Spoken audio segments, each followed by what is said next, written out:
Unfortunately, Republican leaders repeated the same mistake this year as the Democrats made in passing the ACA without a single Republican vote.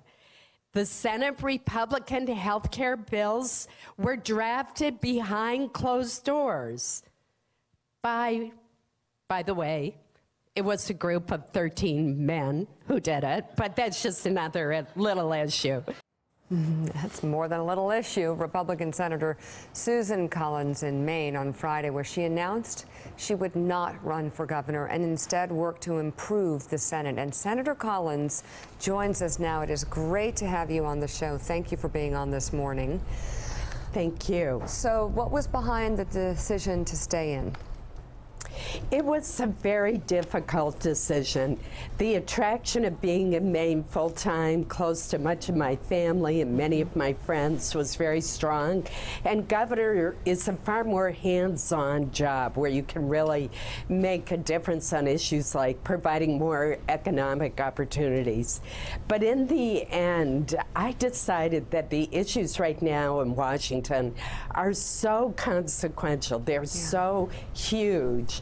And I am a person who likes to work across the aisle and build bipartisan coalitions, and that's what I decided I wanted to do. In the end, it came down to where I could do more for my state and my country.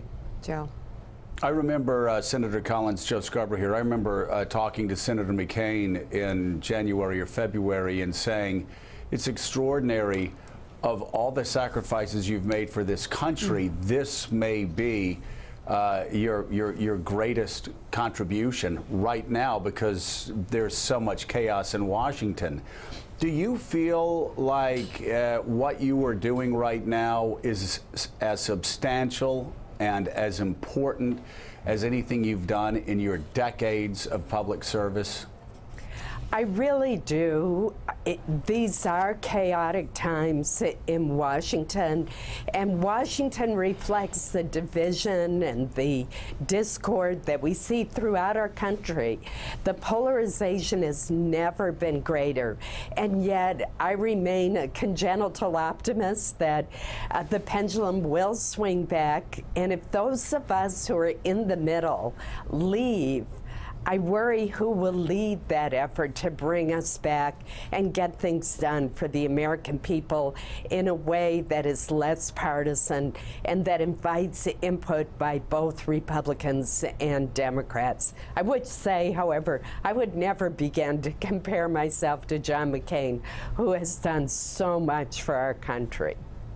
Senator Steve Rattner, as you well know, there are more than a dozen things the president has done in the last few months that are likely to diminish enrollments in the ACA or otherwise impede people getting health care. You've spoken out against some of them. I assume you're probably unhappy with most or all of them. But what, if anything, can you do to actually change the course of what's happening and try to preserve health care that is in jeopardy for millions of Americans at the moment? What we should do is immediately pass legislation that's been negotiated by Lamar Alexander and Patty Murray, who head the Senate Health Committee, which I'm a member of, which would help to lower premiums, stabilize the markets, and give clear authorization for the cost-saving reductions that are essential to help low-income people pay their out-of-pocket costs. And that's a package that I believe can garner support on both sides of the aisle, and I hope that the president would sign it into law. Yamiche. Senator Collins, I want to ask you about being a woman on the Hill.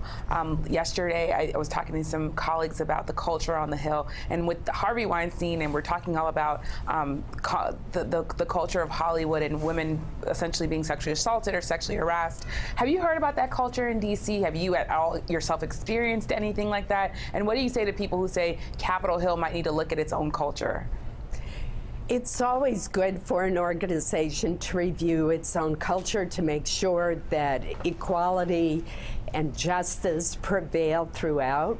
I have not experienced that, but undoubtedly, we know from some press accounts that it has happened before, and it is reprehensible regardless of the working environment in which it occurs, regardless of whether it's a Hollywood or Washington or Main Street America.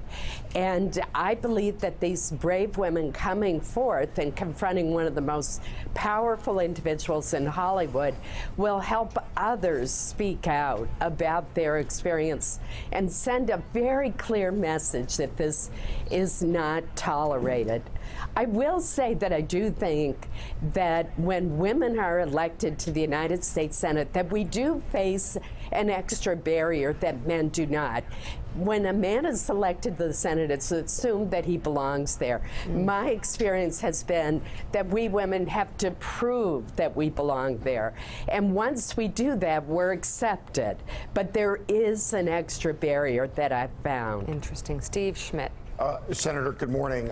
Your colleague, Bob Corker, man, serious, sober, not given a hyperbole, has talked quite critically, quite openly about this administration, worrying about the president's capacity to start World War III.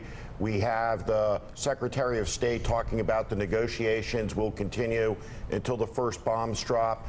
How concerned are you, and how legitimate do you find Senator Corker's criticism behaviorally of this administration? How worried are you? Let me say first that I'm a friend of Bob Corker's. I think he's an excellent senator and a great leader of the Foreign Relations Committee, and he knows a great deal. I don't think the Twitter war between him and the president is productive, and I'd like to see them get back to working on the Iran legislation, for example. But there's no doubt that this president has been extremely unconventional in his approach, and that has caused more chaos than I think is good for our country and for our relationship with both our allies and our enemies. I would urge the president to remember that every single word that he says matters. When he was in the private sector, in the business world, he could make an off-the-hand comment, and it really didn't matter. Even as a candidate, it could be excused because he was running for political office. But he is now president of the United States of America, and every word that he says counts. And that's why I'd encourage him to be more careful with his rhetoric, because of the signal, the inadvertent signal that it may send not only to Americans but to our adversaries and our allies around the world. For sure. Senator Susan Collins, thank you so much. Thanks for checking out MSNBC on YouTube, and make sure you subscribe to stay up to date on the day's biggest stories. And you can click on any of the videos around us to watch more from Morning Joe and MSNBC. Thanks so much for watching.